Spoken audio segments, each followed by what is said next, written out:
নমস্কার বন্ধুরা, আমার চ্যানেলে আপনাদের সকলকে জানাই স্বাগত। আজকে আপনাদের সাথে শেয়ার করব ভেজ ফ্রাইড রাইস রেসিপিটি। খুব সহজে আর খুব অল্প সময়ে বাড়ির যে কোনো অনুষ্ঠানে আপনারাও এই ভেজ ফ্রাইড রাইস বানিয়ে নিতে পারেন। তাহলে চলুন দেরি না করে শুরু করি আজকের রেসিপিটি। ফ্রাইড রাইসের জন্য আমি এখানে দেরাদুন চাল ব্যবহার করেছি, আর চালটা 80% মতন আমি কুকড করে রেখেছি। এইবার কড়াইতে আমি 4 থেকে 5 চামচ রিফাইন তেল দিয়ে তার মধ্যে ফোড়নের জন্য দিচ্ছি 4টে এলাচ। এলাচের মুখটা অবশ্যই খুলে তারপর দেবেন, যাতে এলাচের গন্ধটা ভালোভাবে আসে। আর দিয়ে দিচ্ছি 2টো দারচিনি।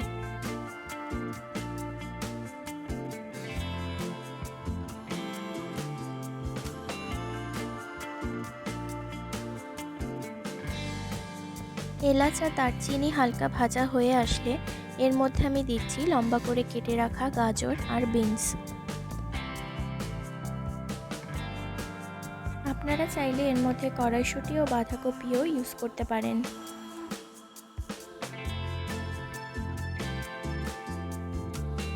এবার পরিমাণ মতো লবণ দিয়ে গাজর আর বিনসটা ভালোভাবে ভেজে নেব।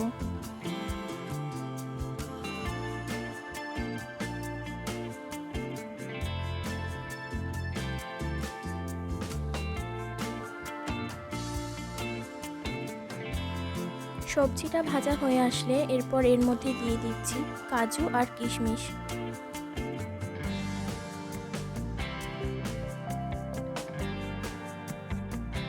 কাজু আর কিশমিশটাও সবজিগুলোর সাথে 1 থেকে 2 মিনিটের মতন ভেজে নেব।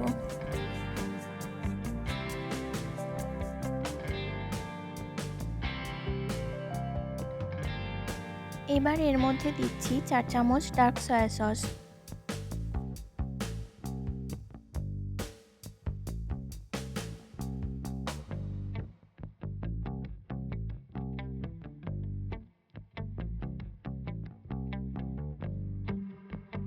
সবকিছু একসাথে মিশিয়ে এর মধ্যে আমি রাইসটা দিয়ে দেব।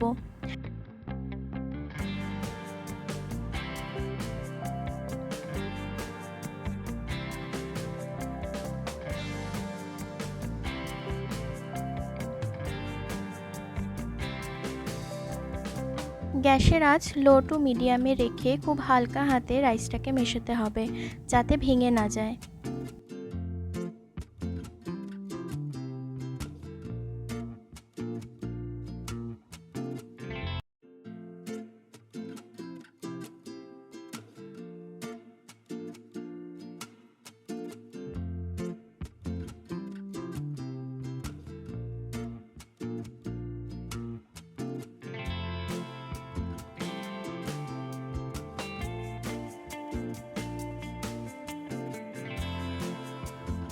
খুব ভালোভাবে মেশানো হয়ে যাওয়ার পর 1 চামচ গোলমরিচ দিয়ে নামিয়ে নিলে রেডি ভেজ ফ্রাইড রাইস।